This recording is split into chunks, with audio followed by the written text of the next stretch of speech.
Hello नमस्ते साथीहरु। आज चाहिँ म तपाईहरुलाई मैले अस्ति नै रोपेको थिएँ नि गदावरी फुल, त्यो फुलको अपडेट दिन लागिरहेको छु। र अस्ति मैले जुन रिपोर्टिङ गरेको थिएँ नि गदावरी फुलहरु, त्यो फुललाई चाहिँ मैले सारेर पनि सरेर पनि अस्ति नै चाहिँ एकपल्ट यसरी उम्रेको यो टुप्पो हुन्छ नि, त्यसलाई चाहिँ मैले पिन्चिङ गरेको थिएँ। यो जति टुप्पो थियो त्यो टुप्पोहरु चाहिँ मैले भाँचेर यो चुटाएर फ्याँकिदिएको थिएँ।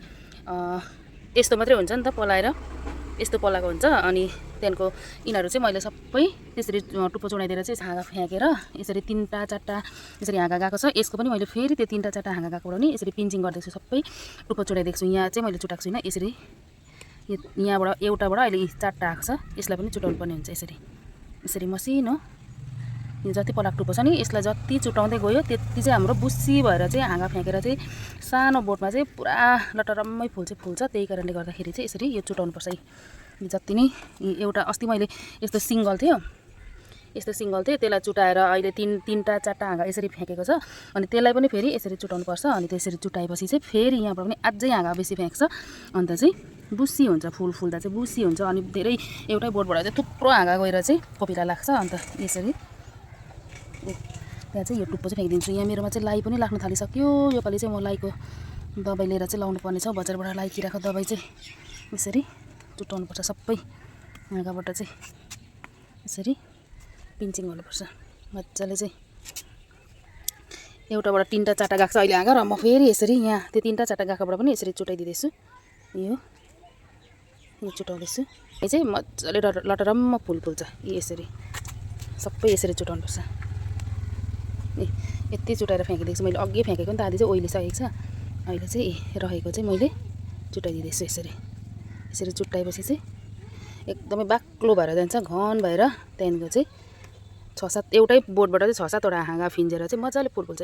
अस्ति एउटा चुट्टाउँदाखेरि यसरी आएको चाहिँ 4टा, एउटा 2टा 3टा 4टा भएर आएको छ। अब यो 4टामा नि मैले फेरि चुटाइदिएको छु।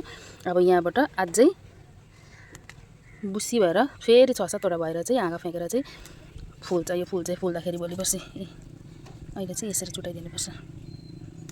सबैलाई चाहिँ यसरी चुटाउनुपर्छ र बुस्सी भएर चाहिँ फुल्छ हाम्रो गदावरी चाहिँ। भोलि पर्सि फुल्दाखेरि, भोलि पर्सि फुलेको नि म अपडेट दिन्छु नि तपाईँहरूलाई, ल देखाउँछु। अस्ति मैले कटिङ राखेर सारेको पनि देखाएँ र अहिले चाहिँ यस्तो भएको छ। त्यो सारेको फुलहरू चाहिँ यसरी चुटाइदिँदैछु म। यसको टुप्पो चाहिँ बुस्सी भएर भोलि पर्सि चाहिँ दामी फुल्छ। यो फुल चाहिँ बाक्लो भएर यसरी चुटाइदिनुपर्छ। चुटाएर चाहिँ यो टुप्पो चाहिँ फ्याँक्नुपर्छ। अहिले चाहिँ मैले सबैको चुटाइसकेँ, लाइनले सबै अघि चुटाएको आधी चाहिँ अहिले चाहिँ आधी चुटाएँ। अन्त कस्तो बुस्सी भएको छ हेर्नुहोस् त। अस्ति एक एकवटा यस्तो सिङ्गल गएको थियो, अहिले यी सबै यस्तो भएको छ। 3टा 4टा हाँगा गएको छ। अन्त अहिले पनि मैले फेरि चुटाइदिएँ। अब फेरि यहाँबाट अझै बुस्सी भएर आउँछ र चाहिँ फुल चाहिँ लटरम्म ढकमक्क भएर चाहिँ फुल्छ भोलि पर्सि। यत्रो छ मेरो चाहिँ गदावरी चाहिँ। यहाँ चाहिँ छ मेरो लालुपाते। लालुपातेको नि सिजन हो नि त अब फुल्ने, तर बेसी सरेन। यति नै हो लालुपाते चाहिँ। यति छ लालुपाते चाहिँ, मजाको भएको छ। तर यति भए पनि तिनेरिया फुल थियो। अनि रोशनले दार्जिलिङबाट ल्याएको। अनि त्यो फुल चाहिँ फुलिसकेर चाहिँ मैले बिजन राखेको थिएँ। त्यो चाहिँ ब्रिन्जल कलरमा थियो। मैले त्यसको बिजन राखेको थिएँ। अनि अहिले फेरि बिजन भएर चाहिँ मैले बिजन रोपिहेरेको थिएँ, छरिहेरेको थिएँ। उम्रेर चाहिँ मैले सारिदिएको थिएँ पटमा यसरी। अनि अहिले त यस्तो पो फुल्यो यी पिङ्क। मैले चाहिँ ब्रिन्जल छरेको थिएँ, बिजन छर्दा चाहिँ बिजन राखेर पनि छरेको थिएँ। यसरी फुलेको छ, पिङ्क फुलेको छ मजाले। यहाँ पनि यस्तो फुलेको छ। यहाँबाट सदाबहार फुल फुलेको छ हल्कासँगले। अहिले यति फुलहरू छैन, भर्खर त यो गदावरीहरूको हुँदैछ। मेरो पुचुरै रोज फुलेको छ सानोबडे। यो चाहिँ रोज हो। यो नि मसिनोमा फुल्छ। यहाँ नि एउटा छ कटिङ सारेर। अन्त यी चिचिचाङ्गे फुल चाहिँ यस्तो भएको छ अहिले मेरो। यस्तो दामी फुल्छ यो पिङ्क र रेड र येल्लोमा छ। यो चाहिँ येल्लोको बोट हो। अन्त यो चाहिँ रेड हो। येल्लो चाहिँ यस्तो हुन्छ, बोटबाटै चिनिहाल्छ।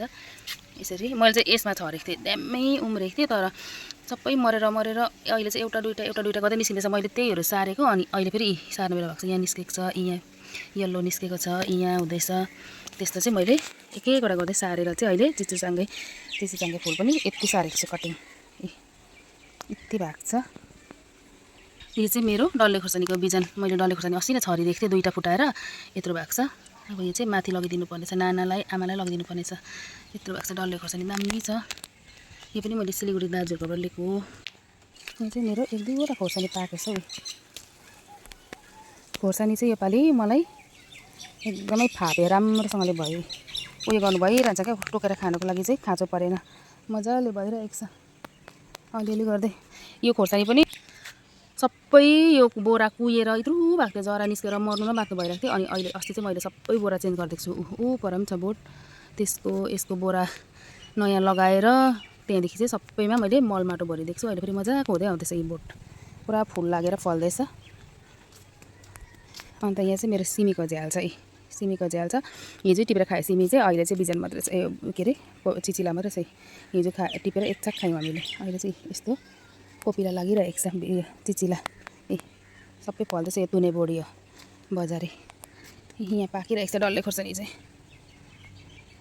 डक्टर कुहेर अनि चाहिँ बोरा चेन्ज गरेर मलमाटो थपेर चाहिँ अहिले मजाको भएको छ सिनिक्कै पनि भएको छ अनि बोटलाई पनि राम्रो भएको छ पुदिना त भन्नै पर्दैन घारी छ अदुवा क्यारेटमा रोपेको यो चाहिँ मेरो धतुराको बोट हो डबल धतुरा दामी फुल छ अहिले कोपिला लागिरहेको छ यहाँ डल्ले पुदिना त कति हो एलोभेरा पुदिना यत्रो भएको छ लेमन मेरो चाहिँ यहाँ एउटा ड्र्यागन फ्रुट पनि रोपेको छु ड्र्यागन फ्रुट चाहिँ बढेर यत्रो भएको छ खोइ कहिले फल्छ कस्तो फल्छ यत्रो भइसकेको छ तर फुल लागेको छैन यत्रो भएको छ ड्र्यागन फ्रुट चाहिँ लामो गइसकेको छ आज चाहिँ अनि दिन घमाइलो भइरहेको छ नि त अनि चाहिँ मैले डल्लै लुगा धोएर सुकाएको छु गोदावरी चाहिँ यत्रो छ सबै 2 लाइन गरेर राखिदिएको छु अहिले चाहिँ निकाल्नु हुँदैन नि त अगाडि निकालेर राख्नु हुँदैन किनभने पानीको सिजन हटेको छैन नि त पानी परेकै छ घरि घाम लाग्छ घरि पानी पर्छ अनि चाहिँ मैले यसरी नै सेडमै राखिरहेको छु यो छानाको मुनि नै यसरी राखिरहेको छु मजाको भइ पनि रहेको छ अब यसलाई चाहिँ फर्टिलाइजर लाउनु पर्ने रहेछ र अनि म चाहिँ फर्टिलाइजर लाउनुको लागि चाहिँ अब पिना लिएर चाहिँ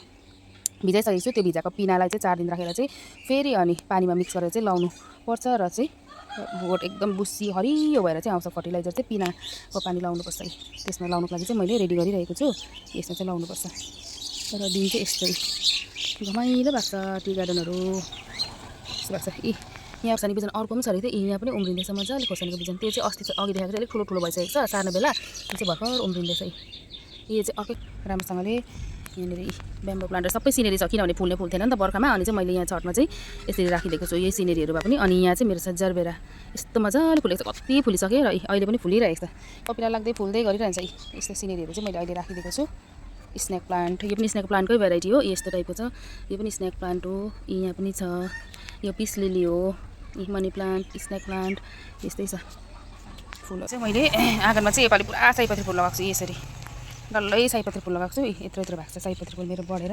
यत्रो भइसकिसकेको छ योपालि चाहिँ पुरा फुल्छ मेरो बनाएर चाहिँ यसरी ड्याम्मै लगाइदिएको छु सयपत्री फुल मजाको भइरहेको छ आँगनमा योपालि चाहिँ मेरो फुल किन्नु पर्दैन दिवालीको लागि यस्तो भएको छ बोटहरू सबै यसको नि मैले सबै पिन्चिङ गरिदिएको सानोमै जस्तो सरे नि बिजन सरेपछि चाहिँ अनि मैले सबैको यसरी टुप्पो चुडाइदिएर चाहिँ कस्तो बुसी भएको छ सानै बोटमा चाहिँ हेर्नुहोस् न यत्रो बोट छ तर पनि हाँगा गएर यसरी सबै बुसी भएको छ बोटहरू चाहिँ मजाको भएको छ सबैबाट दुईवटा तिनवटा हाँगा गएको छ यसरी चुटाइदिनु पर्ने रहेछ टुप्पो चाहिँ तपाईँहरूले नै रोप्नु भएको छ भने चाहिँ त्यो सिधा टाढो एकवटा मात्रै टुप्पो लिएर गएको हुन्छ नि फुल यो टुप्पो भएर त्यस्तोको चाहिँ टुप्पो चुडाइदिनु टुप्पो चुडाएपछि चाहिँ यसरी बुसी भएर आउँछ सबै मैले अस्ति चुडाइदिएको थिएँ कि चुडाको 2-3 दिनमै हाँगा फ्याँकिहाल्छ सबै अहिले चाहिँ यस्तो भएको छ बुसी भएर आएको छ सबै कतिवटा हाँगा भएको छ एउटैबाट खालि एउटा टुप्पो मात्रै मजाले चुटाइदिनुपर्छ कि यसरी आइहाल्छ कति बाक्लो भएको छ अन्तमा चाहिँ म तपाईँहरूलाई देखाउँदैछु मेरो बोन्साई यो नै सिलिगुडी दाजुको घरबाट लिएको अस्ति बोन्साई चाहिँ यस्तो हुँदो रहेछ मजाले दाजुले रोप्नु भएको यो बोन्साई बनाउनु भएको 5 वर्ष भयो अरे यसरी अहिले चाहिँ लहराहरू जानु थालेको छ यस्तो यहाँ नै गएर यस्तो भएको छ यस्तो लहराहरू फ्याँक्छ यसरी लहराहरू आउँदैछ पुरा बोन्साईबाट चाहिँ यत्रो भएको छ बोन्साई दाजुकोबाट लिएको अस्ति यत्रो भएको नि यत्रै लिएको तर मजाले लहराहरू जाँदैछ अहिले चाहिँ र मेरो आजको फुलहरूको भिडियो कस्तो लाग्यो मन पऱ्यो भने तपाईँले पनि लाइक कमेन्ट र मेरो फेसबुक पेजलाई फलो गरिदिनु होला र मेरो युट्युब च्यानललाई पनि सब्सक्राइब गरिदिनु होला है त बाई बाई।